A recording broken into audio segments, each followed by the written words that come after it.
I woke up early this morning with my wife, again to walk through this forest, to appreciate God's creation and Mother Nature, and say that we are confident that with the ongoing rains, we will restore our climate, we will restore our livelihoods, people will grow more food, and will attain food security.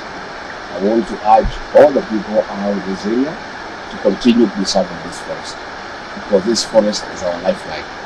It has seen us through for many years, and I have no doubt in my mind that once we continue this preservation, God being gracious, giving us rain, this forest will continue to be a blessing to the people not just of this region, but the whole country.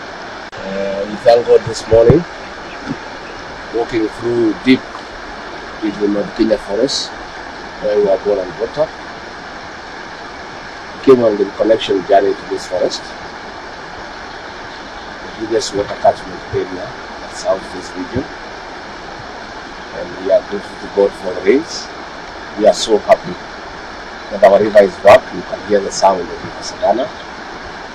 You can see the way the trees are growing, and this is a sign of life. We really want to thank God for the rains, and we pray for continued rains so that we can continue preserving this forest as a water catchment area. This is a good reconnection for me, given that my parents, late mother Gachagua and Gachagua, spent years in this forest, fighting for the liberation of this country.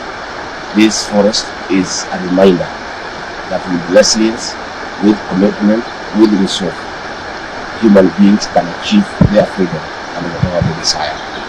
It therefore encourages me that the next liberation, the economic liberation of this country, God and the people of Kenya have given me the opportunity to assist President William Ruto in the next liberation, the economic liberation of this country. Thank you. Again, I want to thank the people of this area for preserving this forest. As you can see, this indigenous forest is intact. And I want to urge all other Kenyans to heed the call of President William Ruto to plant and grow 15 billion trees by the year 2032. It's the only way to mitigate the effects of climate change.